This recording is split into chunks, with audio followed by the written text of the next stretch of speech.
এই মাসে বিশেষ করে বৈশাখ, কার্তিক এবং মাঘ মাস এ পুণ্য সঞ্চয়ের মাস।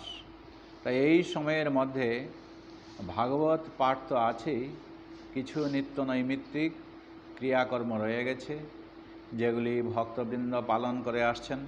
তাই ভক্তবৃন্দ সবাইকে প্রণাম জানিয়ে আমরা সাপ্তাহিক ভাগবতে প্রবেশ করছি। বাঞ্ছা কল্পতরুভ্যশ্চ কৃপা সিন্ধুভ্যৈব চ পতিতানাং পাবনেভ্যো বৈষ্ণবেভ্যো নমো নমঃ। শ্রী বলরাম ও শ্রীকৃষ্ণ কিভাবে বৃন্দাবনের গোচারণ ভূমিতে তাদের গো পালন করার সময়ে যে ধেনুক অসুর বলে এক অসুরকে শ্রীকৃষ্ণ বধ করেছিলেন, আর বৃন্দাবনবাসীদের তাল গাছের ফল ভক্ষণ করাতে তিনি সক্ষম হয়েছিলেন, আর তারই আলোচনা আজ আমরা এই শ্রীমদ্ ভাগবতের দশম স্কন্ধ পঞ্চদশ অধ্যায়ে আমরা আলোচনা করব। আপনারা আমাকে আশীর্বাদ করবেন আমি যেন কৃষ্ণ কথা বলতে পারি। বাঞ্ছা কল্পতরুভ্যশ্চ কৃপা সিন্ধুভ্যৈব চ পতিতানাং পাবনেভ্যো বৈষ্ণবেভ্যো নমো নমঃ। শ্রী শুকদেব গোস্বামী পরীক্ষিত মহারাজকে জানাচ্ছেন যে বৃন্দাবনে বসবাসকালে শ্রী বলরাম ও শ্রীকৃষ্ণ যখন পৌগণ্ড বয়স প্রাপ্ত হলেন, তো পৌগণ্ড বয়স বলতে বিশেষ করে এই শ্রীকৃষ্ণের বয়সটাই বলা হচ্ছে। তো সাধারণত 6 বৎসর থেকে 10 বৎসরের যে মধ্যবর্তী যে বয়স সেটাকে বলা হয় পৌগণ্ড বয়স। তো আগে তো প্রথম তিনি যখন আবির্ভাব হলেন নন্দরাজের গৃহে অর্থাৎ গোকুলে তিনি বাড়ছিলেন, এবং তারপর গোকুলে নানা উৎপাত শুরু হওয়ায় তারা তখন এই বৃন্দাবনে এসেছিলেন। কিন্তু বৃন্দাবনে এসেও এইখানে উৎপাত আর হয়রানি আর কম হয়নি। তো যাক, এই অল্প বয়সের মধ্যে, খুব কচিকাঁচা বয়সের মধ্যে শ্রীকৃষ্ণের উপর দিয়ে অনেক ঝড়ঝঞ্ঝা বয়ে গেছে, কিন্তু শ্রীকৃষ্ণ এইগুলাকে মোকাবিলা করে তিনি কোনো ক্রমে তিনি বেঁচে আছেন। এবং মাতা যশোদা মনে মনে ভাবছেন কি, এ সমস্ত তো সব ভগবানেরই লীলা, তিনি নারায়ণ এই কৃষ্ণকে রক্ষা করে করে করে চলে যাচ্ছেন। মূলত সেই যে নেত্রধাম বৃন্দাবনের শ্রীকৃষ্ণ স্বয়ং নারায়ণ, যে তিনি এইখানে এই বৃন্দাবনে বা গোকুলে তিনি যে স্বয়ং কৃষ্ণরূপে এইখানে উপস্থিত হয়েছেন, আবির্ভূত হয়েছেন, সেটা নন্দরানী বা নন্দরাজ মোটেই জানতেই পারছেন না। জানবার কথাই বা কি, স্বয়ং ব্রহ্মাও তিনি মোহিত হয়েছিলেন এই শ্রীকৃষ্ণের অপরূপ এই লীলাসমূহের কারণে। তো গত সপ্তাহে আমরা এই ব্রহ্মার সেই মোহিত হওয়ার কথা এবং তিনি যে স্বয়ং ভগবান শ্রীকৃষ্ণ রূপে এই ইহধামে এসে যে লীলা করছেন, ব্রহ্মা তা জানতে পেরেছিলেন এবং নতি স্বীকার করেছিলেন। বৃন্দাবনের গোপগণ তাদের গোপালনের কার্য গ্রহণ করতে তখন শ্রীকৃষ্ণকে অনুমতি দিলেন।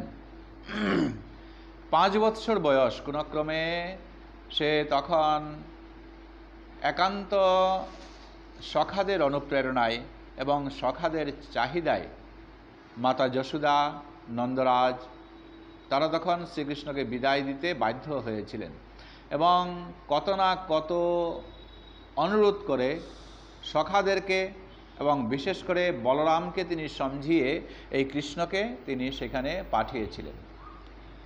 তো এইভাবেই সখাদের সঙ্গে শ্রীকৃষ্ণ নিয়োজিত হয়ে এই তার বয়সকালটা তখন চলে যাচ্ছে। যখন 6 বৎসরে এসে হাজির হলো তার বয়সটা, এইবার এই বৃন্দাবনের যে তারা গোচারণ করছে এবং মূলত যে তাদের বৃত্তি বা পেশা, এইটাই তাদের একমাত্র কাজ, যে গোপদের গো পরিচালনা করা এবং যারা ছেলেরা আছে ওই তারা সখাদের মাধ্যমে গো পালন করা, এইটাই ছিল তাদের মূল কর্তব্য।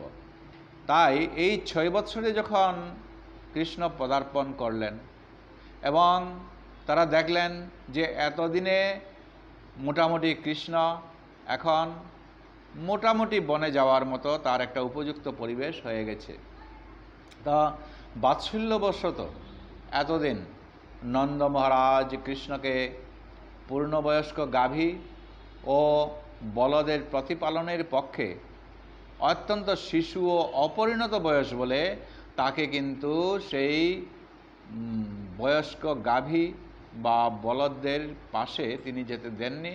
আর তার কৃষ্ণের যে সখা ছিল তাদেরকেও তিনি এইরকম করে উল্লেখ করছিলেন।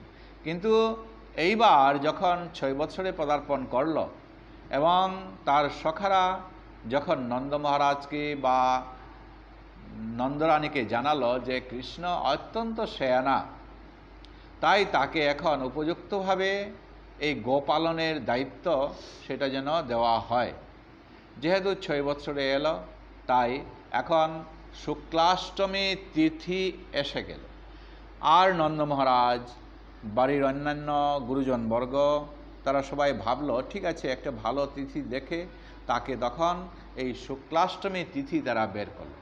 এই শুক্লাষ্টমী কার্তিকের শুক্লাষ্টমী তিথি, এইটাতে গোচারণে যাবে এবং তাকে পূর্ণমাত্রায় পাচন, তার হাতে বাঁশি এবং খাদ্যদ্রব্য আদি এইগুলা দিয়ে তাকে সম্পূর্ণ দায়িত্ব যেন দেওয়া হয়, সেই রকম তারা তখন গোপাষ্টমী বলা হয়। গোপদের এই কার্তিকের শুক্ল অষ্টমী তিথিতে শ্রীকৃষ্ণকে পূর্ণ অধিকার দিয়ে দিল গোচারণের, সে এখন পারবে বলে মাতা যশোদা, নন্দরাজ, অন্যান্য গুরুজনগণ। তাই তারা সেই তিথিকে অবলম্বন করে গুরুজন, বয়স্ক ব্যক্তিবর্গ তাদেরকে সবাইকে ডাকিয়ে তখন তারা একটা অনুষ্ঠানের মতো সেখানে করল। পদ্মপুরাণে এই কার্তিক মাহাত্ম্যে সেটা সুন্দরভাবে একটা উল্লেখ আছে কথা, শুক্লাষ্টমী কার্তিকে তো স্মৃতা গোপাষ্টমী বোধয়ে তদ্দিনাৎ বাসুদেব ভ্যুদ গোপ পূর্বন্তু বৎসপ। কার্তিক মাসের শুক্লপক্ষের অষ্টমী তিথিটিকে মহাজনেরা গোপাষ্টমী নামে জানেন। কেন সেটা? কারণ গোপগণের মধ্যে তারকা হিসেবে থেকে তারকাদের মধ্যে চন্দ্র হিসেবে যেরকম করে বিরাজমান হয়ে আছেন, সখাদের মধ্যে সেই রকম শ্রীকৃষ্ণ তাদের কাছে তাদের সঙ্গে থেকে তিনি প্রধানা হয়ে ওই দিন থেকে ভগবান বাসুদেব গোপরূপে কার্য শুরু করেছিলেন। আর যদিও ইতিপূর্বে ওই গোবৎসদের পালনের শ্রীকৃষ্ণের আগেই শুরু হয়ে গেছে, কিন্তু আনুষ্ঠানিকভাবে ওই গোপাষ্টমী, কার্তিকের গোপাষ্টমী তিথি থেকেই এই শ্রীকৃষ্ণের সেটা শুরু হবে। এখন একটা প্রশ্ন আছে, ওই যে গোপাষ্টমী তিথি সেটা ঘটা করে এখন ঢাক ঢোল পিটিয়ে সেটা জানানো হয়েছিল, এটা একটা ওই সময়ের মধ্যে একটা বড় ধরনের একটা ব্যাপার। আর এইটা যখন ঢাক ঢোল পিটিয়ে জানানো হলো, তখন শ্রীমতী রাধিকা বৃষভানুনন্দিনী তিনিও তখন এটা জেনেছিলেন, বারে কৃষ্ণ তো আজকে গোচারণে চলে যাবে, অন্যদিনও যায়, তবে আজকে থেকে পূর্ণাঙ্গ রূপে তার সম্পূর্ণ দায়িত্ব গ্রহণ করবে। এখন শ্রীমতী রাধিকা বৃষভানুনন্দিনী, তাকে তো বাড়ি থেকে বের হওয়া হয় না, বাড়ি থেকে বের করতে দেওয়া হয় না। কি উপায়, কি উপায়? ওই তখন শ্রীরাম একটা ব্যবস্থা করলেন যে তাকে ওই শ্রীরামের মতোই সাজানো হবে, শ্রীরামের মতো তার পোশাক পরিচ্ছদগুলো যদি পরানো হয় তাহলে তাকে ওই পুরুষের মতো লাগে। এই কারণে শ্রীমতী রাধিকাকে তখন পুরুষের মতো সাজানো হলো, আর সাজিয়ে তখন তার ধুতি পরানো হলো। একটা দিন আছে, শ্রীমতী রাধিকার চরণ ওই দিন দর্শন হয়। শ্রীমতী রাধিকার চরণ যে কোনো ছবিতেই আপনারা দেখুন না কেন, শ্রীমতী রাধিকার চরণ সব সময় ঢাকা থাকে। এটা চরণ সুদুর্লভ। এটা যে কোনো মন্দিরেই হোক কি কোনোখানেই হোক সেটা চরণ দর্শন করানো হয় না।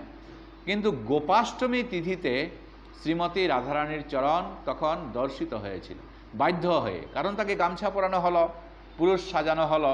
এই কারণে ওই গোপাষ্টমী তিথিতে শ্রীমতী রাধারানীর চরণ দর্শন হয়ে যায়।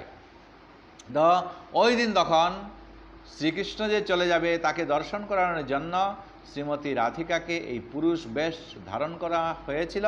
আর শ্রীকৃষ্ণকে দর্শন করার জন্য শ্রীমতী রাধিকা বাড়ি থেকে বেরিয়েছিলেন, আর শ্রীকৃষ্ণকে গোচরণে চলে যেতে তিনি তখন তাকে এইভাবে তার দর্শন তিনি পেয়েছিলেন। তারপর লীলা উপভোগের কামনা করে ভগবান শ্রীকৃষ্ণ বৃন্দাবনের অরণ্যে প্রবেশ করা মাত্রই জুড়ে বংশীর ধ্বনি করে তার নিজ ভূমি বৃন্দাবনের ব্রজধামের সকল অধিবাসীদের অচিন্ত আনন্দ তিনি দান করতে লাগলেন।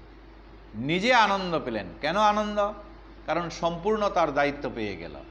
তাকে এখন অবাধ গতি তাকে দেওয়া হলো। সে যত্রতত্র গো বাছুর তো আগে পালন করত, এখন বড় ধরনের গো এবং ষাঁড় এইগুলা সে চড়াতে যাবে। এইটা তাদের কাছে একটা বড় আনন্দ। গতিকে সে তখন অবাধ গতিতে যে সেখানে বিচারণ করবে বৃন্দাবনের মধ্যে, তার আনন্দকে দেখে।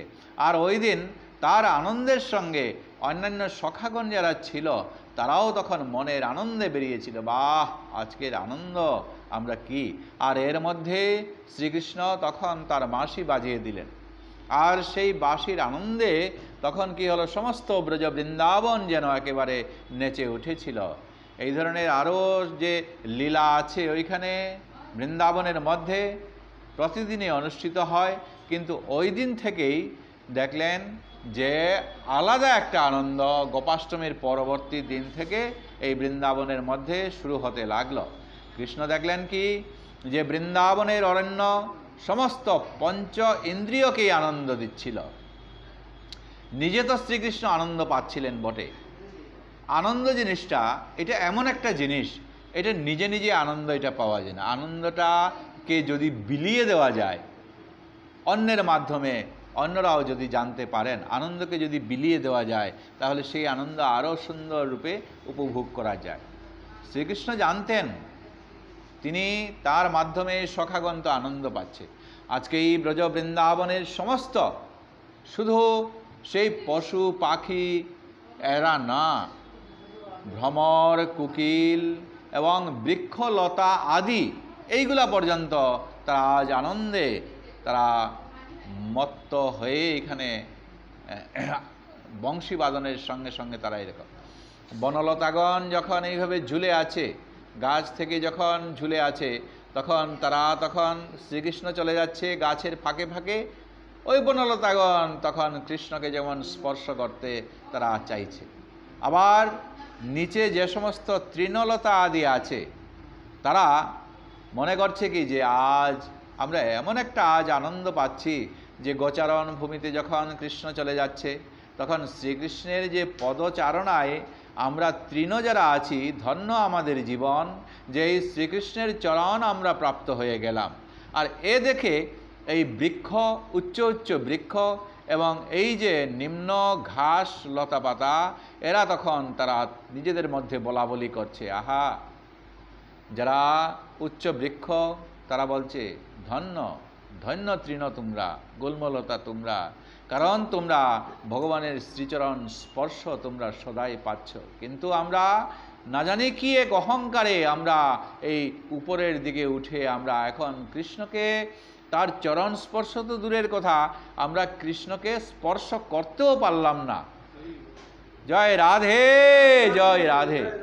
এর মধ্যে তাদের কথাবার্তাগুলা শুনে যে সমস্ত লতা ডালপালাগুলা ছিল এরা বলছে, ও তোমরা তো স্পর্শ করতেই পারলে না, আমাদেরও সেই রকম দুর্ভাগ্য যে আমরা কৃষ্ণের চরণ স্পর্শ করতে পারলাম না সত্য, কিন্তু আমরা একটু চেষ্টা করে দেখি যে এই বাতাসের অঙ্গভঙ্গিতে দুদুল্যমান হয়ে তারা যেন একবার কৃষ্ণকে যেন স্পর্শ করে, নিজের জীবনকে তারা যেন ধন্য হয়ে যায়।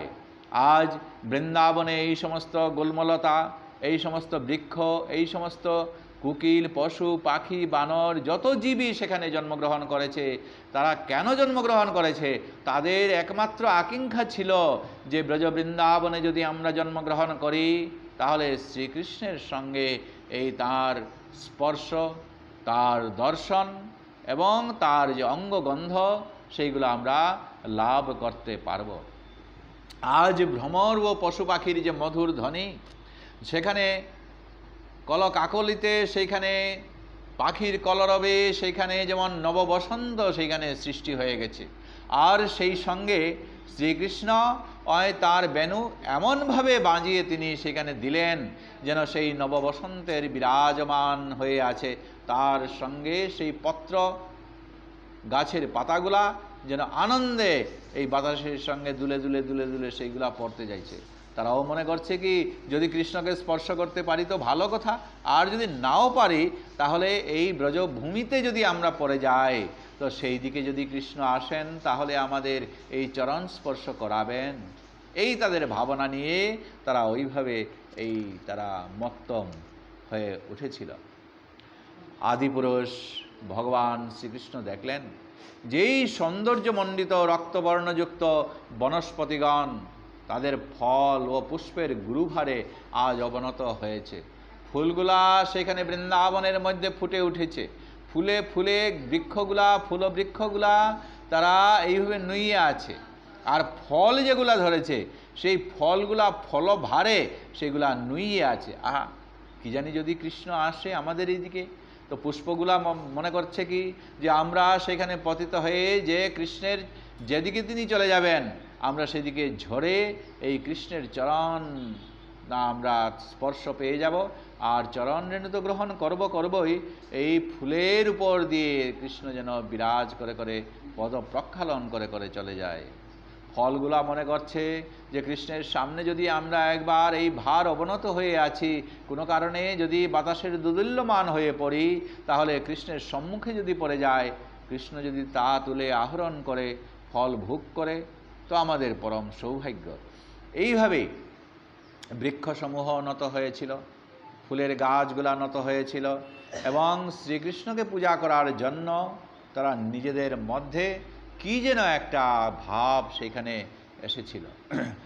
আজ পরমেশ্বর ভগবান শ্রীকৃষ্ণ তার বয়োজ্যেষ্ঠ বলরাম দাউজিকে এত আনন্দ তার মনে ভগবান শ্রীকৃষ্ণের এসে গেছে, তিনি বলছেন, হে ভগবান, অর্থাৎ হে তাত, হে বয়োজ্যেষ্ঠ, বলরামকে সম্বোধন করছেন, হে দেবশ্রেষ্ঠ, দেখুন এই যে বৃক্ষগুলা কিভাবে অমর দেবতাগণের দ্বারা পূজিত আপনার পাদপদ্মে তাদের শির অবনত করেছে। কৃষ্ণ আজ বুঝতে পারছেন যে তারা যে এখানে অবনমিত হয়েছে, এটা কৃষ্ণের জন্য তারা অবনমিত হয়েছে, কিন্তু কৃষ্ণ আজ সেটা স্মরণ করিয়ে দিচ্ছেন তার জ্যেষ্ঠ ভ্রাত বলরাম দাউজিকে। দাউজি, দেখো দেখো, এই যে তারা যে অবনত হয়েছে, তাদের বৃক্ষ জন্মের কারণস্বরূপ অজ্ঞানতার অন্ধকার দূর করার জন্য বৃক্ষ সকল আপনাকে তাদের ফুল, তাদের ফল নিবেদন করছে। তারা যে আজ নুইয়ে আছে, আমরা যে পথে মদনমোহন আজ চলে যাচ্ছে, সেই পথে সেইগুলা ফল ভারগ্রস্ত হয়ে তারা অবনমিত হচ্ছে। কি কৃষ্ণ জানাচ্ছেন যে কৃষ্ণের জন্যই সেইগুলা অবনমিত হচ্ছে, সেটা নিজের জন্য যে অবনমিত হচ্ছে সেটা না জানিয়ে আজ তিনি জানাচ্ছেন যে বলরামের পাদপদ্মে সেইগুলা অবনত হচ্ছে। হে আদিপুরুষ ভগবান শ্রীকৃষ্ণ বলরামকে বলছেন, এই ভ্রমরেরা যে এইখানে মহান ঋষি বা কত কত যুগী তারা এককালে ছিল, তারা সেইখানে এই ভগবানের নাম তারা সদা সর্বদা গুনগুন গুনগুন করে তারা সেইখানে গাইত। তারা মৃত্যুর আগে এই ভাবনা করেছিল, এই প্রতিজ্ঞাবদ্ধ হয়েছিল, কিবা ভগবানের কাছে তারা চেয়েছিল যে মৃত্যুর পর আমরা যেন সেই বৃন্দাবনে আমরা জন্মগ্রহণ করি, এবং সেই বৃন্দাবনে যে কোনো হয়তো যদি আমরা ভ্রমর হয়ে জন্মগ্রহণ করি, তাহলে ভ্রমরের গুনগুন গুনগুনানিতে যেন আমরা এই কৃষ্ণের নাম যেন আমরা উচ্চারণ করি, আর কৃষ্ণের নাম উচ্চারণ ভগবানের মহিমা কীর্তন করে আমাদের যে উপাসনা, আমাদের এই নিখিল জগতের যে তীর্থস্বরূপ ভগবান শ্রীকৃষ্ণ যে তিনি বিরাজমান হবেন, সেটা যেন তার প্রতিটি পদক্ষেপে আমাদের এই গুনগুন গুনগুন যেন আমরা গানের মতো তাকে আরও আনন্দ দিতে পারি। যদিও এই বনে আপনি নিজেকে গুপ্ত রেখেছেন, ভগবান শ্রীকৃষ্ণ বলছেন বলরাম দাউজিকে, তিনি নিজেকেই নিজের কথা বলছেন, কিন্তু প্রকারান্তরে বলছেন বলরামকে দেখিয়ে যে আপনি তো এখানে গুপ্ত হয়ে আছেন, এই ব্রজ বৃন্দাবনের এরা আপনাকে চিনতে পারে নাই। নিজে বলছেন না যে আমাকেও চিনতে পারে নাই, এই কথাটা বলছেন না, বলছেন আপনাকে চিনতে পারে নাই। হে অপাপবিদ্ধ, তবুও তাদের আরাধ্য দেবকে তারা পরিত্যাগ করছে না। তারা যে জন্মগ্রহণ করেছে এই বৃন্দাবনের মধ্যে আপনার দর্শন, আপনার চরণ রেণু পাওয়ার জন্য। তো ভগবানের সেবা থেকে বিচ্যুত যদি না হয়, তাহলে আমরা এই বৃন্দাবনেই জন্মগ্রহণ করব, এবং তাদের এই বৃন্দাবনে জন্মগ্রহণ করে ভগবান যেন অপরাধ তাদের মার্জনা করেন। আপনি তাদের অপরাধ মার্জনা করবেন, এই বলে তিনি ওই দাউজিকে তিনি বলছেন। এরপর বলছেন শ্লোকে, নৃত্যন্তি আমি শিখিনঃ ইড্ডমোদাহরণ্য কুর্বন্তি গৈপ্যৈব তে প্রিয়ম ঈক্ষণেন সুক্তৈ চ কুকিলগণা গৃহম আগতায় ধন্যা বন ওকশ ইয়ান হি শতাম নিসর্গঃ। হে আরাধ্য পুরুষ শ্রেষ্ঠ, এই যে ময়ূরগুলি তারা পেখম তুলে আপনি যেদিকে চলে যাচ্ছেন তার সামনে সামনে তারা পেখম তুলেছে। আপনি চলে যাচ্ছেন মানে কৃষ্ণ তো বলরামের সঙ্গে চলে যাচ্ছেন, কিন্তু নিজে বলছেন না যে আমি যেদিকে চলে যাই সেই দিকে এই ময়ূরগুলা তাদের পেখম তুলে তারা নৃত্য করছে। ময়ূরের আনন্দ কখন বোঝা যায়? পশুদের দেখবেন কতকগুলো আনন্দ তাদের আছে, হ্যাঁ, যেমন কুকুর, গাভী, বিড়াল, এগুলা দেখবেন তারা যদি নিজেরা আনন্দ পায় তাহলে তাদের নেজগুলা নাড়তে থাকে, এই তখন তাদের আনন্দটা বোঝা যায়। আর ময়ূরের আনন্দটা কীরকম? ময়ূরের আনন্দটা হবে যে সে যখন তার পেখমটা তুলবে, ওই পেখম তুলে তখন তার পাগুলা এইভাবে নাচানো শুরু করবে। কৃষ্ণ বলরাম যেদিকে অরণ্যানীতে গভীর অরণ্যে তারা প্রবেশ করছে, সেইখানে তাদের সামনে সামনে চলে যাচ্ছে এই ময়ূরগুলা। তারা দৌড় দিয়ে কোথায় ছিল, আর হঠাৎ তাদের পথে এসে সামনে বাধা দেওয়ার মতো তারা সেখানে এসে উপস্থিত হয়েছে, এবং তারা এই কৃষ্ণ বলরামের সামনে পেখম তুলে তারা সেখানে পাগুলা নাচানাচি শুরু করছে। কৃষ্ণ জানেন, এবং তিনি বলছেন যে দেখো এরা আমাকে দেখে এরকম করে পেখম তুলছে। এটা তিনি বলছেন না, তিনি দেখিয়ে দিচ্ছেন, স্মরণ করিয়ে দিচ্ছেন বলরামকে যে দেখুন আপনাকে দেখে অত্যন্ত আনন্দ পেয়ে এই ময়ূরগুলা আপনার সামনে নৃত্য করছে। এই যে হরিণীগণ গোপীদের মতো স্নেহময়ী দৃষ্টির দ্বারা আপনাকে আনন্দ দান করছে। হরিণে যখন কাউকে চায় তখন হরিণের যে চোখ সেটা একেবারে যেমন সব মন প্রাণ উদার করে এটা যেমন দান করেছে, এরকম মনে হয়। হরিণ এত সুন্দরভাবে, এই কারণে হরিণের চোখের সঙ্গে মিলিয়ে ওই হরিণের মতো চোখ বলা হয়, মানে যেমন করুণায় ভরা এরকম হরিণের চোখগুলা। আজ হরিণগুলা খেলা করছিল, তো আপনি যেদিকে চলে যাচ্ছেন, মানে বলরাম দাউজিকে বলছেন যেদিকে আপনি চলে যাচ্ছেন, আপনার সামনে এসে তারা এইভাবে তারা চোখ মেলে চোখের দৃষ্টি আপনার দিকে দান করেছে, যেন মনে হচ্ছে ওই স্নেহময়ী গোপীরা, মানে সখাদের মাতা যারা বা বৃন্দাবনের যে সমস্ত গোপীরা কৃষ্ণ বলরামকে ভালোবাসত, ওই তারা যেরকম করে তাদেরকে আদর দিত, ঠিক সেই রকম করেই এই সমস্ত হরিণগণ আমাদের সামনে এসে তাদের চোখগুলা লক্ষ্য করো, আমাদেরকে দেখে আনন্দ দান করছে। আর কুকিলগুলা কুহু স্বরে এমন যে মিষ্ট সুরে তারা কুহু ধ্বনি করছে, যেন তারা বৈদিক প্রার্থনা দিয়ে আপনাকে সম্মান করছে। বৈদিক প্রার্থনা কি? যে কোনো কাজ যখন আমরা করতে যাই তখন শাস্ত্র অনুসারে আমরা সেইগুলা করি। তো আপনি যখন চলে যাচ্ছেন, আপনি এই ব্রজ বৃন্দাবনের মধ্যে গোচারণে চলে যাচ্ছেন, এগুলো যেমন আপনাকে স্বাগত জানাচ্ছে, কুকিলগণ কুহুধ্বনি দিয়ে আপনাকে এইভাবে স্বাগত জানাচ্ছে, আপনাকে সম্মান করছে।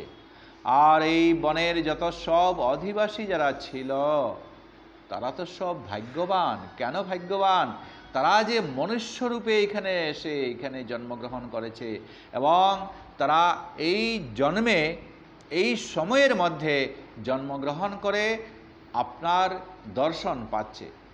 সোজাসুজি সেই সময়ের মধ্যে যারা জন্মগ্রহণ করেছিল তারা কৃষ্ণকে দর্শন করতে পেরেছে। কৃষ্ণ নিজে বলছেন না যে আমাকে দর্শন করতে পারছে, তা তিনি বলছেন কি আপনাকে দর্শন মানে বলরামকে দর্শন করতে পারছেন। এবং অবশ্যই গৃহে আগত মহাত্মার প্রতি অন্য মহাত্মাদের অভ্যর্থনার মতোই যেমন যথাযথ। যেরকম করে কোনো বৈষ্ণব বাড়িতে এলে, কোনো গুরুজন সম্মানিত ব্যক্তি বাড়িতে এলে যেরকম আমরা তাদেরকে আপ্যায়ন করি, আজ সেই সমস্ত যারা বনে আছেন সেই সমস্ত লোকজন অধিবাসীগণ কৃষ্ণ বলরাম যখন চলে যাচ্ছে তখন তারা নিজেদের কাজগুলা, কি কাজ? তারা কখনো কখনো যজ্ঞের জন্য তারা ওই আহরণ করছে, কখনো কখনো ওই কাঠ তারা সংগ্রহ করছে। এইগুলো কাজগুলা ফেলে যখন কৃষ্ণ বলরাম চলে যাচ্ছে তখন এমন এক অনিমেষ দৃষ্টিতে তাদেরকে নিরীক্ষণ করছে। আহা, এই যে সুন্দর দুটা ছেলে, যেন তাদের চোখ ভরে মনের মতো আনন্দে যেন তাদেরকে দৃষ্টিতে দর্শন করছে। কৃষ্ণ নিজে বলছেন না যে আমাকেও দর্শন করছে, তিনি দেখিয়ে দিচ্ছেন ওই যে ওই যে ওই যে ওই যে লোকগুলো আছে এরা আপনাকে দর্শন করছে। মানে কৃষ্ণ নিজে বলছেন না যে আমাকে দর্শন করছে, ওরা কিন্তু কৃষ্ণের অপরূপ রূপ দেখে এইভাবে তারা কৃষ্ণকে দর্শন করছে। প্রকারান্তরে তিনি বলছেন যে দেখুন আপনাকে দাউজি দর্শন করছে। পৃথিবী এখন অতীব সৌভাগ্যবতী হয়ে গেছে, কারণ আপনি তার তৃণ গুল্মল লতাদিকে আপনার চরণ দ্বারা, তার লতাগুলিকে আপনার হাতের নখের দ্বারা স্পর্শ করেছেন এবং আপনি তার নদী পর্বত পাখি পশুগুলিকে আপনার কৃপাপূর্ণ দৃষ্টিপাতের দ্বারা অনুগ্রহ করেছেন।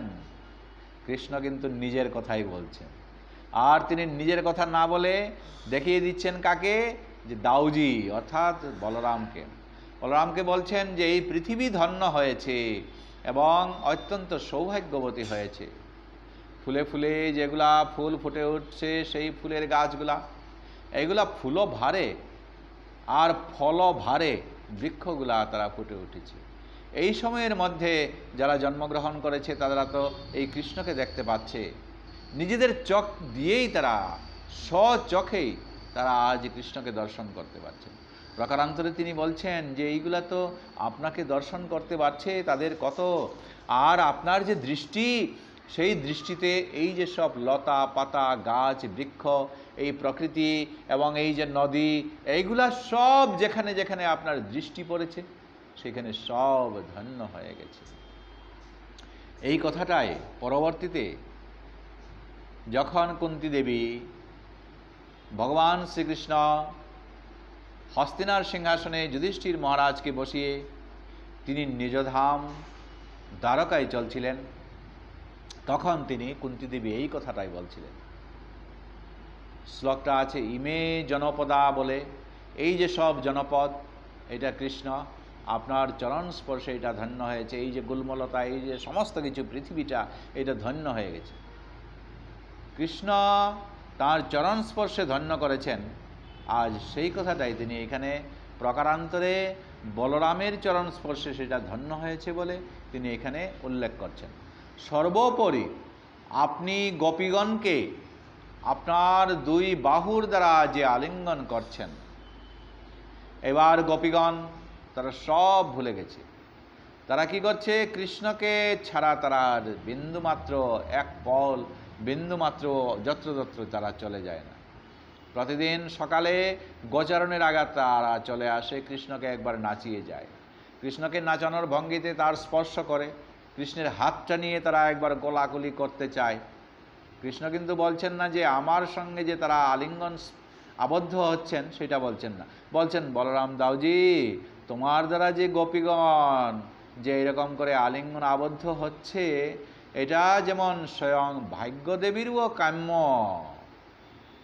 শুকদেব মুনি এই স্থলে তিনি আজ উল্লেখ করছেন শ্লোকে, শ্রী শুক উবাচ এবং বৃন্দাবনম শ্রীমতে কৃষ্ণ প্রীতমনা পশুন রেমে সঞ্চারয়ন্নদ্রেহে সরিত রুধসু অনুগ। শ্রীল শুকদেব গোস্বামী এই যে কথাটার উপরে তিনি আজ জোর দিয়ে পরীক্ষিত মহারাজকে শোনাচ্ছেন, হে পরীক্ষিত মহারাজ শুনুন, বৃন্দাবনের সৌন্দর্যমণ্ডিত বন ও তার অধিবাসীগণের প্রতি পরিতৃপ্ত প্রকাশ করে কৃষ্ণ গোবর্ধন পর্বতের নিচে যমুনা নদীর তীরে তার সহচরদের সঙ্গে গাভী চড়িয়ে আনন্দ অনুভব করলেন। বৃন্দাবন তিনি চলে যাচ্ছেন। এই যে গোবর্ধন পর্বত আছে সেটা, বৃন্দাবনটা হচ্ছে 84 ক্রুশ বিস্তৃত। বৃন্দাবন পরিক্রমা প্রায় 1 মাসের মতো। এটা 3টা স্টেট মিলিয়ে আছে, দিল্লির একটা স্টেট, হরিয়ানা এবং রাজস্থানের অংশ একটা জুড়ে এইরকম করে সেটা আছে। তো এই প্রায় মাসখানেক সময় লাগে, 84 ক্রুশ বলা হয়। তো এর মধ্যে এই যে রাধাকুণ্ড যেটা ওই গোবর্ধন পর্বতের পাশে যেটা আছে সেটা। আজ যে গোবর্ধন পর্বত সেখানে কি হয়েছে যে ওইখানে নবনব গুল্মলতা নবনব তৃণ সেখানে গজিয়ে উঠেছে। কৃষ্ণ যখন সেই সৌন্দর্যমণ্ডিত বন এবং ওই সমস্ত লোকের অধিবাসীদের দর্শন দিয়ে, কৃষ্ণ নিজে বলছেন না, বলছেন বলরাম দর্শন দিয়ে গোবর্ধন পর্বতের নিচ দিয়ে প্রবাহিত হয়েছে, বৃন্দাবনের মাঝখান দিয়ে প্রবাহিত হয়েছে, বৃন্দাবনকে বেরি দিয়ে এই যমুনা নদী। আপনাদের মনে আছে এই যমুনা নদীকে ওই যে নিত্যধাম বৃন্দাবনে যে বিরজা নদী ছিল, ওই বিরজাটাই এখানে যমুনা নদী হয়ে এখানে এসেছে। তো তিনি তার সহচরদের সঙ্গে গাভী চড়িয়ে তিনি এই আনন্দ উপভোগ করছেন। কখনো কখনো এই যে বৃন্দাবনের মধ্যে ভ্রমরেরা উচ্ছ্বাসে ভঁ করে গুনগুন গুনগুন করে গান গাইছে, এবং ময়ূরগুলা এরা কৃষ্ণের সখাদের সঙ্গে কৃষ্ণ বলরাম যখন তারা চলে যায় তো কৌতুক করে যখন তারা নাচতে থাকে, তখন কৃষ্ণ বলছেন দেখো এই ময়ূরগুলা আসলে নিজেরা কীরকম করে নাচতে হয় পেখম তো তুলেছে সত্য, কিন্তু নাচা কিন্তু তারা জানে না বলে কৃষ্ণ তখন ওই ময়ূরদের সামনে তখন তিনি নৃত্য করতেন। আর সখাদের মাঝখানে যখন হঠাৎ করে নৃত্য শুরু করতেন, সখারা তখন বলতে বারে কৃষ্ণ তোর যে এই যে নৃত্য, এই নৃত্যটা দেখার জন্যই তো গোপীগণ প্রতিদিন তোমার কাছে আসেন। তো ভগবান শ্রীকৃষ্ণ বিপুল উৎসাহে সখারা যখন হাসতে থাকে তখন তিনি আরও সুন্দর করে কখনো কখনো বাঁশি বাজিয়ে, আবার কখনো কখনো তিনি নিজে সেই তাল ধরে সেখানে উদ্ভট নৃত্য সেখানে করে করে থাকেন। আর এই যে তিনি সেখানে নৃত্য করতে শুরু করেন, ওই স্বর্গ থেকে স্বর্গের দেবতাগণ তারা যান, মনে মনে ভাবছেন আহা এ কৃষ্ণ এই সমস্ত লীলাগুলা করবার জন্যই আপনি ওই নিত্যধাম সেই ব্রজ বৃন্দাবন ছেড়ে এই মাটির বৃন্দাবনে আপনি চলে গেছেন, সেইখানে চলে গেছেন, আপনি সেখানে লীলা করছেন, আপনাকে তো আর কেউ চিনতে পারল না। সখাগণ মনে করছে কি যে আপনার কৃষ্ণের সখা তারা, বলরাম দাউজি এদেরকে তো সবাই চিনতে পারল না। কিন্তু অপ্রাকৃত যে আপনি আনন্দ ছড়িয়ে ছিটিয়ে দিয়েছেন, মদমত্ত করে তুলেছেন, কৃষ্ণ সঙ্গ যে তাদের দিয়েছেন, অমৃতত্ব যে তাদের দিয়েছেন, তারা কিন্তু কেউ টের পেল না। কেবল তারা আনন্দ পাচ্ছে, আনন্দ পাচ্ছে। এইভাবেই তারা ভাব উচ্ছ্বাসে তাদের চোখ কখনো কখনো বন্ধ রাখে। যখন মনের আনন্দে কি আনন্দ পায়, তখন তারা ভাবে এই আনন্দটা যেন চলে না যায়। এইভাবে তারা চোখ বুঁদে রাখে, চোখ বন্ধ করে রাখে। আবার গুঞ্জনের মাধ্যমে এই যে পাখিগুলা কলরব করে, কোকিল কুহুধ্বনি করে, ভ্রমর গুঞ্জন করে থাকে, তখন তারা এমন একটা পরিবেশ সেখানে সৃষ্টি হয়েছে যেন তারা অত্যন্ত সন্তুষ্ট হয়ে গেছে। আর এই গুঞ্জন ভগবান দক্ষতার সঙ্গে তিনি সেইগুলা অনুকরণ করেন। কীরকম করে? কোকিল যখন ডাকে তখন আমাদের এই তদঞ্চলের বাচ্চা কাচ্চারা ডাকে না, যখন করে তখন তারা করে, হ্যাঁ। আবার কোকিলটা যখন শুনে তখন আবার এটা বাড়িয়ে দেয়, এরা বলবে কু। আর এইভাবে বাড়াতে বাড়াতে কোকিল তখন আরও বেশি বাড়িয়ে দেয়, তখন এইগুলা বাড়িয়ে দেয়। বা যখন বউ কথা কেউ পাখি যখন ডাকতে থাকে তখন ওইগুলার সঙ্গে মিলিয়ে তখন তারাও এইরকম করে বাচ্চা কাচ্চাগুলা করে, হ্যাঁ। এরকম তো এইগুলা যখন কৃষ্ণ অনুকরণ করছে, তো কৃষ্ণের সঙ্গে তখন ওই সখারাও তারা এইভাবে এত আনন্দে তারা সেখানে পরিভ্রমণ করছে। তো তার জ্যেষ্ঠ ভ্রাতা বলরাম যখন এইভাবে তাদের সঙ্গে ক্রীড়া করতে করতে পরিশ্রান্ত হয়ে গেল, তখন কোনো এক তাদের সখাদের কাছে, বেটা এইদিকে আয়, তখন তাকে শুইয়ে তার বুকের উপরে, তার উদরের উপরে বলরাম তখন শুয়ে থাকল। শুয়ে থাকার পর কৃষ্ণকে বলে, আয় কৃষ্ণ, আমার পায়ে ব্যথা হচ্ছে। কৃষ্ণ আর কিছু নাই, বলছেন যা, জ্যেষ্ঠ ভ্রাতার সেবা তো করতে হবে। ওই জ্যেষ্ঠ ভ্রাতার সেবা পা টিপে টিপে টিপে টিপে দিচ্ছে। আর এইগুলা দেখে কৃষ্ণের সখা যারা আছে, কৃষ্ণ তুমি কি কষ্ট পাও না? তোমারও তো এইরকম অবস্থা, এসো এসো তুমি আমার উপরে শুয়ে পড়ো বলে আরেকজন সখা হয়তো শুয়ে পড়ল। আর ওই সখার উপরে কৃষ্ণ তার মস্তক রেখে তার পদদ্বয় লম্বা করে দিলেন। আর আরেক সখা এসে কৃষ্ণের চরণ এইভাবে তারা টিপাটিপি শুরু করল। এইভাবে তারা বিশ্রাম করল। আবার কখনো কখনো উঠে গেল, এবং তখনকার দিনে মল্ল ক্রীড়া এগুলা ছোটকাল বাল্যকাল থেকে শিখতে হয়। আবার তারা উঠে গেল, আবার দুজনে দুজনে তারা যখন এই মল্ল ক্রীড়া শুরু করলো, যে একজন আরেকজনকে কুস্তি খেলা এইগুলা তখন তারা শুরু করলো। আবার পরিশ্রান্ত হয়ে খেলা খেলতে খেলতে তারা বৃক্ষমূলে চলে গেল, আশ্রয় গ্রহণ করলো। তখন ওই পাতা যেগুলা পড়ে গেছে ওইখানে চট করে গিয়ে তো এখানে বসা যায় না। আর ওই সখাগণ সব পাতাগুলা মিলিয়ে তখন বিছানার মতো তৈরি করে দিল। কৃষ্ণ আগে শুয়ে পড়লেন, হঠাৎ বলে বলরাম তাকে সরিয়ে দিলেন, বলে না, আপনার জন্য করা আছে। বলে ওই সব পল্লব পত্রগুলা মিলিয়ে কৃষ্ণ বলরামের জন্য তারা এখানে শয্যা, সুখসজ্জা সেইখানে তারা তুলে দিল। আর গোপবালকগণ সেখানে শুয়ে থাকলো কুল বালিশের মতো, তারা এখানে ছিল। তো ওই সময়ের মধ্যে তারা এরকম করে এই লীলা খেলা এইগুলা তারা করছিল। এমন সময় তাদের একটা মনে হলো, শুয়ে শুয়ে তারা যখন চিন্তা করছে যে দেখো কৃষ্ণ একটা কথা বলবো। বলো বলো, কি কথা? বলল, এই যে হে মহাবাহু রাম, মানে বলরামকে বলছেন সখারা, যে অল্প একটু দূরে সারি সারি তাল বৃক্ষ গাছ আছে, আর ওইখানে তাল বৃক্ষগুলা তাল ধরেছে। এখন তো সেই তালগুলা কিবা সেখানে পড়ে আছে। আমাদের ভক্ষণ করার বড় একটা শখ হয়ে গেল, কিন্তু সমস্যা হচ্ছে কি জানো, সেইখানে যাওয়া যাবে না।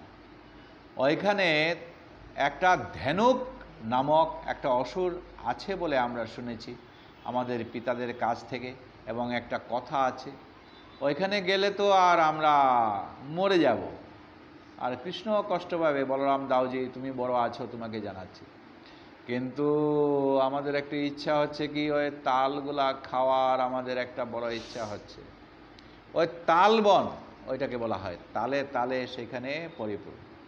তাই সখাগণ বলছে, হে রাম, হে কৃষ্ণ, ওই ধেনুক অত্যন্ত শক্তিশালী অসুর, এবং সে কী রূপ ধারণ করে? একটা গর্ধবের রূপ ধারণ করে। সে অনেক সঙ্গীর দ্বারা পরিবেষ্টিত হয়ে আছে। তারও তো সঙ্গী সাথী আছে তো, আর যারা তার মতো একই আকার বিশিষ্ট, কিন্তু তারা প্রত্যেকেই কিন্তু খুব শক্তিশালী। ওই ধেনুকাসুর জীবন্ত মানুষগুলিকে নাকি ভক্ষণ করেছে, খেয়ে ফেলেছে, এবং সেই জন্য মানুষ আর অন্যান্য প্রাণী ওই তালবনের দিকে যায় না। তাই আপনি তো শত্রুহন্তা, বলরামকে বলছেন যে এমনকি দেখুন পাখিরা পর্যন্ত সেইখানে চলে যায় না। যদি পাখিরা নিচে আনমনা হয়ে তারা চলতে থাকে, তো সেই ধেনুকাসুর সেটাকে গপ করে ধরে ফেলে আর তাকে খেয়ে ফেলে। তো গপ বালকেরা চেয়েছিলেন কৃষ্ণ বলরাম সেই অসুরদের যেন হত্যা করুন, যাতে এই বৃন্দাবনের যারা ধার্মিক অধিবাসীরা যারা আছে, সেই তালবনের ফল মূল সমস্ত কিছু এইগুলা যেন তারা ভোগ করতে পারে। তাই তারা সেই গর্দবরূপী অসুরদের সংহারের জন্য বিশেষভাবে এই বলরামকে তারা অনুরোধ করল। বৃন্দাবনের সীমানায় এই তাল ফলের যে বনটা বলল, সেটা সুগন্ধ বয়ে আসছে। যদিও মানুষ, পাখি, এমনকি পশুরাও সেই তাল বনে বাস্তবিকই গমন করে না, কিন্তু শ্রীকৃষ্ণ বলরামের উপর সখাগণ যারা একটা দায়িত্বভার দিয়ে দিল, এবং শ্রীকৃষ্ণ বলরামের উপর তাদের একটা অগাধ বিশ্বাস আছে যে তারা যদি সেখানে চলে যায়, তাহলে এই ধেনুকাসুরকে, অবশ্যই গর্ধবরূপী অসুরকে এই কৃষ্ণ বলরাম সংহার করতে পারবে। এই দুই প্রভু সহজেই সেই গর্দবরূপী অসুরকে ধ্বংস করবে। এই কারণেই সখারা আজ তারা জানিয়ে দিলেন, যেহেতু শ্রীকৃষ্ণ ইতিমধ্যে অনেক অসুরকে হত্যা করেছিলেন, তাই বিশেষ দিনে প্রথম অসুর সংহারের সম্মানটা আজ বলরামকে দিতে তারা মনস্থ করলেন। কারণ কৃষ্ণ তো অনেক অসুরকে মারলেন, এখন তারা বলছে কৃষ্ণ এবার তোমার দ্বারা না, এবার বলরাম দাউজির দ্বারা। বলরাম দাউজি তো একটাও মারেন, গতিকে আমরা এই অসুর মারার সম্মানটা এই বলরাম দাউজিকে দেব। ওই ধেনুকাসুরটা তিনি মেরে ফেলবেন, আর তাকে অসুর মারার সম্মানটা আমরা দেব। এরাও কম হাসি ঠাট্টা করে না, তারাও কিন্তু খুব কথাবার্তাগুলো জানে। আর এই করার জন্য তারা ইঙ্গিত করছিলেন যে এই যে অসুরটা, এটা কিন্তু বলরাম দাউজি মেরে ফেলবেন। কৃষ্ণ ও বলরামের অসুরকে বধ করার প্রয়োজন নেই, তারা যদি ইচ্ছা করে তাহলে তো সেটা আপনা আপনি সেটা ধ্বংস হয়ে যাবে, সত্য। তাই এই তাদের সহচরদের কথা শ্রবণ করে কৃষ্ণ ও বলরাম একে অন্যকে দেখলেন, আর প্রথমে নিজেদের মধ্যে তারা মুচকি হাসি হাসলেন, আর সখাদেরকে দেখে তারা তখন হাসি দিতে থাকলেন। এবং তাদের আনন্দ দানের জন্য গোপবালক সখাগণ পরিবেষ্টিত হয়ে তখন বলল, ঠিক আছে, তোমরা যখন বললে, তখন আমরা ওই তালবনের দিকে চলি আমরা। এইভাবে তখন তারা চলতে লাগলো। আর যেই ওইভাবে তারা তালবনের দিকে তারা আস্তে আস্তে অগ্রসর হচ্ছে, যখন প্রায় পাশে গেল, তখন দেখা যাচ্ছে যে বাতাসে এবং সেই ফলের ভরে পাকনা পাকনা পক্ক সেই তাল ফলগুলা আপনা আপনি সেটা ধরাশায়ী হচ্ছে, ধপাস ধপাস করে সেটা পড়ছে। আর সেই শব্দগুলা এখন এই গোপবালকগণ তারা শুনতে পেল, এবং বৃক্ষসমূহ এইগুলা যে এত বেশি আছে, এইগুলা তারা দূর থেকেই তারা অবলোকন করতে পারল। তো ওই সময়ে দেখল যে এইখানে তো কেউ আসে না, আসলে পরে সেইগুলাকে গর্ধবরূপী সেই ধেনুকাসুর ধরে মেরে ফেলে। এই কারণে এরা যখন চলে আসছে দূর থেকে এই গর্ধবরূপী ধেনুকাসুর কৃষ্ণ বলরাম সহিতে এই সখাগণকে তিনি দেখতে পেলেন। এই গর্ধবটা পুনরায় যখন শ্রী বলরামের দিকে যখন তারা চলে যাচ্ছে, কৃষ্ণ চলে যাচ্ছে, কৃষ্ণ বলরাম তখন ওই ধেনুকাসুর দেখে তারা ধাবিত হলো। আর এই ধাবিত হওয়ার সঙ্গে সঙ্গে এই ধেনুকাসুর নিজেকে তখন প্রস্তুত করে নিল। আর ক্রোধ উন্মত্ত হয়ে সেই গর্ধবটা প্রথমে শ্রীকৃষ্ণের কাছে তার পিছন দিক তখন অবস্থান করতে লাগলো। কারণ একটা শিকার ধরার একটা ছল কৌশল আছে। কৃষ্ণকে একটু দেখতে ছোটো মনে হচ্ছে, ভাবলো মনে মনে তাকেই আগে ধরে ফেলবো। এই কারণে ক্রোধে চিৎকার করলো। অসুরটি তখন তার পিছনের পা দুটা এটা যখন ষাঁড় যখন লড়াই করতে যায় তখন দেখবেন যে তাদের পাগুলায় মাটির মধ্যে এরকম করে করে ঘষে। গর্ধবটাও এইরকম করে করে তখন ঘষতে লাগলো। শ্রী বলরাম তখন দেখল যে একে আর কি করা যায়, এ আবার কি। তখন বলরাম দেখলো আর কি আর দেখার কথা, অগ্রসর হয়ে এই ধেনুকের ক্ষুরোদ্ধয় ধরে এক হাতে তাকে সবেগে ঘুরিয়ে ঘুরিয়ে একটা তাল গাছের দিকে ছুঁড়ে দিলেন। আর যেই তাল গাছে যখন লাগলো সেই তাল গাছটার ধাক্কায় পার্শ্ববর্তী তাল গাছের মধ্যে আরা ধাক্কা লাগলো, ওই ধাক্কা আরেক পার্শ্ববর্তী ধাক্কা লাগলো, লেগে লেগে যত সব পাকনা পাকনা যেগুলো তাল ছিল সেইগুলা তখন আস্তে আস্তে ধপাস ধপাস ধপাস ধপাস করে সবগুলা পড়তে লাগলো। আর প্রচণ্ড ঘূর্ণিবেগে তিনি ছুড়ে দিয়েছিলেন, আর ওই ঘূর্ণিবেগে এই তাল গাছে আঘাত লেগে সেই অসুরটা ওইখানে তখন মারা গেল। বলরাম ধেনুকাসুরের মৃতদেহটিকে বনের সর্বোচ্চ তাল গাছে তিনি নিক্ষেপ করেছিলেন, আর ওইটা দিয়ে অসুর গাছটার দিকে তার পড়েছিল, আর সমস্ত তাল গাছগুলার তাল ফলগুলা পড়ল, আর তখন পার্শ্ববর্তী গাছগুলা থেকেও পরে পরে অজস্র তাল তখন সেইখানে পড়ল। আর ওই বনটা একদিকে তাল পড়ছে, আর একদিকে ওই গর্ধবটা যখন পড়ল মাটির উপরে তখন এটা ভূমিকম্পের মতো হয়ে গেল। তা গর্ধবরূপী এই অসুরের দেহ যেহেতু বলরাম দাওজি সেখানে নিক্ষেপ করলেন, আর তারা আগেই কিন্তু সখারা বলছিল কি এইবার অসুর মারা সম্মানটা এটা কাকে দেওয়া হবে? বলরাম দাওজিকে দেওয়া হবে। এই তারা বলল, বাহ, গর্ধবরূপী এই ধেনুকাসুর মারতে পারলেন, আপনাকে এই সম্মানে ভূষিত করা হলো। আর তার চেয়ে বেশি আনন্দ কি, এত সব তাল এইগুলা আমরা এখানে ভক্ষণ করব। এই ধেনুকাসুর, জয় রাধে জয় রাধে। কৃষ্ণ বলরাম সখাদের সেই অনুরোধ তারা রক্ষা করেছিলেন, আর এই ধেনুকাসুর বধ বলরাম দাওজির মাধ্যমে সেটা বধ হয়ে গিয়েছিল। তো এইভাবে ভগবানের আনন্দময় লীলাবিলাস ভক্তগণ হৃদয়ঙ্গম করতে করতে তারা পরমেশ্বর ভগবানের যে অসীম শক্তি ও ক্ষমতার অধিকারী যে তিনি, আর এইগুলা তারা ক্ষুদ্রাতি ক্ষুদ্র আমাদের মন দিয়ে সেই ভগবানের লীলা আমরা শ্রবণ করছি।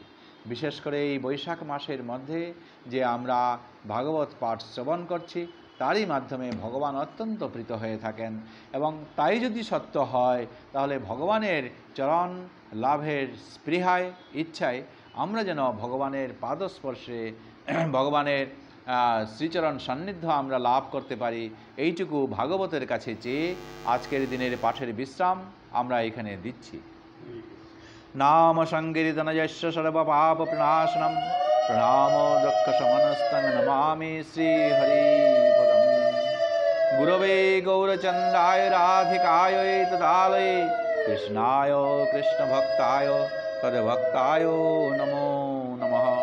বঞ্ছাকল্পতরুভ্যশ্চ কৃপাসিন্ধুভ্য এব চ পতিতানাং পাবনেভ্যো বৈষ্ণবেভ্যো নমো নমঃ। जय श्रीमद्भागवत महापुराण की जय। समस्त वैष्णव वृंद की जय। आपन आपन गुरुदेव की जय।